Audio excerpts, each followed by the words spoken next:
পাণ্ডবা নির্জলা একাদশী ব্রত মাহাত্ম্য। জ্যৈষ্ঠ শুক্লপক্ষের এই নির্জলা একাদশী ব্রত সম্পর্কে ব্রহ্মবৈবর্ত পুরাণে শ্রী ভীমসেন ব্যাস সংবাদে বর্ণিত হয়েছে। মহারাজ যুধিষ্ঠির বললেন, হে জনার্দন, আমি অপরা একাদশীর সমস্ত মাহাত্ম্য শ্রবণ করলাম।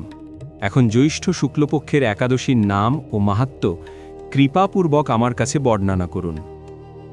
শ্রীকৃষ্ণ বললেন, এই একাদশীর কথা মহর্ষি ব্যাসদেব বর্ণনা করবেন, কেননা তিনি সর্বশাস্ত্রের অর্থ ও তত্ত্ব পূর্ণরূপে জানেন। রাজা যুধিষ্ঠির ব্যাসদেবকে বললেন, হে মহর্ষি দ্বৈপায়ন, আমি মানুষের লৌকিক ধর্ম এবং জ্ঞানকাণ্ডের বিষয়ে অনেক শ্রবণ করেছি। আপনি যথাযথভাবে ভক্তি বিষয়ে নিয়ে কিছু ধর্মকথা এখন আমায় বর্ণনা করুন। শ্রী ব্যাসদেব বললেন, হে মহারাজ, তুমি যেসব ধর্মকথা শুনেছ, এই কলিযুগের মানুষের পক্ষে সে সমস্ত পালন করা অত্যন্ত কঠিন, যা সুখে, সামান্য খরচে, অল্প কষ্টে সম্পাদন করা যায়, অথচ মহাফল প্রদান করে এবং সমস্ত শাস্ত্রের সার স্বরূপ। সেই ধর্মই কলিযুগে মানুষের পক্ষে করার শ্রেয়। সেই ধর্মকথাই এখন আপনার কাছে বলছি। উভয় পক্ষের একাদশী দিনে ভোজন না করে উপবাস ব্রত করবে, দ্বাদশী দিনে স্নান করে শুচি শুদ্ধ হয়ে নিত্যকৃত্য সমাপনের পর শ্রীকৃষ্ণের অর্চন করবে। এরপর ব্রাহ্মণদেরকে প্রসাদ ভোজন করাবে। অশৌচাদিতেও এই ব্রত কখনো ত্যাগ করবে না। যে সকল ব্যক্তি স্বর্গে যেতে চায়, তাদের সারা জীবন এই ব্রত পালন করা উচিত। পাপ কর্মে রত ও ধর্মহীন ব্যক্তিরাও যদি এই একাদশী দিনে ভোজন না করে, তবে তারা যম যাতনা থেকে রক্ষা পায়।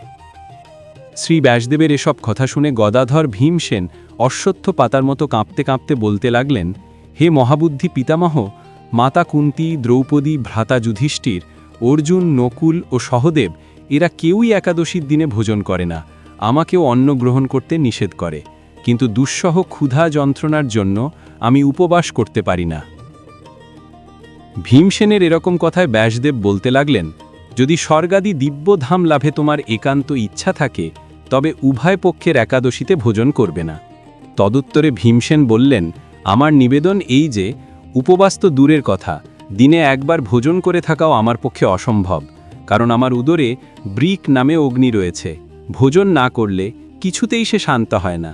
তাই প্রতিটি একাদশী পালনে আমি একেবারেই অপারগ।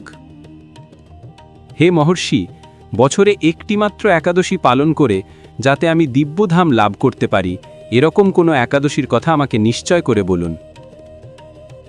তখন ব্যাসদেব বললেন, জ্যৈষ্ঠ মাসের শুক্লপক্ষের একাদশী তিথিতে জলপান পর্যন্ত না করে সম্পূর্ণ উপবাস থাকবে, তবে আচমনে দোষ হবে না। ওই দিন অন্নাদি গ্রহণ করলে ব্রতভঙ্গ হয়। একাদশীর দিন সূর্যোদয় থেকে দ্বাদশীর দিন সূর্যাস্ত পর্যন্ত জলপান বর্জন করলে অনায়াসে 12টি একাদশীর ফল লাভ হয়। বছরের অন্যান্য একাদশী পালনে অজান্তে যদি কখনো ব্রতভঙ্গ হয়ে যায়, তাহলে এই একটিমাত্র একাদশী পালনে সেসব দোষ দূর হয়। দ্বাদশীর দিনে ব্রাহ্ম মুহূর্তে স্নানাদি কাজ সমাপ্ত করে শ্রীহরির পূজা করবে। সদাচারী ব্রাহ্মণদের ব্রস্তাদি দান সহ ভোজন করিয়া আত্মীয় স্বজন সঙ্গে নিজে ভোজন করবে। এরূপ একাদশী ব্রত পালনে যে প্রকার পুণ্য সঞ্চিত হয়, এখন তা শ্রবণ করো। সারা বছরের সমস্ত একাদশীর ফলই এই একটিমাত্র ব্রত উপবাসে লাভ করা যায়। শঙ্খ, চক্র, গদা পদ্মধারী ভগবান শ্রীকৃষ্ণ আমাকে বলেছেন, বৈদিক ও লৌকিক সমস্ত ধর্ম পরিত্যাগ করে যারা একমাত্র আমার শরণাপন্ন হয়ে এই নির্জলা একাদশী ব্রত পালন করে, তারা সর্বপাপ মুক্ত হয়। বিশেষত কলিযুগে ধনসম্পদ দানের মাধ্যমে সদগতি বা স্মার্ত সংস্কারের মাধ্যমেও যথার্থ কল্যাণ লাভ হয় না। কলিতে দ্রব্য শুদ্ধি নেই, কলিতে শাস্ত্রোক্ত সংস্কার বিশুদ্ধ হয় না, তাই বৈদিক ধর্ম কখনো সুসম্পন্নও হতে পারে না। হে ভীমসেন, তোমাকে বহু কথা বলার আর প্রয়োজন কি? তুমি উভয় পক্ষের একাদশীতে ভোজন করবে না।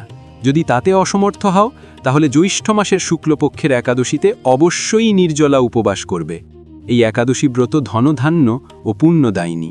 যমদূতগণ এই ব্রত পালনকারীকে মৃত্যুর পরও স্পর্শ করতে পারে না। পক্ষান্তরে বিষ্ণুদূতগণ তাকে বিষ্ণুলোকে নিয়ে যান। শ্রী ভীমসেন ওই দিন থেকে নির্জলা একাদশী পালন করতে থাকায় এই একাদশী পাণ্ডবা নির্জলা বা ভীমসেনী একাদশী নামে প্রসিদ্ধ হয়েছে। এই নির্জলা একাদশীতে পবিত্র তীর্থে স্নান, দান, জপ, কীর্তন ইত্যাদি যা কিছু মানুষ করে তা অক্ষয় হয়ে যায়। যে ব্যক্তি ভক্তি সহকারে এই একাদশী মাহাত্ম্য পাঠ বা শ্রবণ করেন তিনি বৈকুণ্ঠ ধাম প্রাপ্ত হন।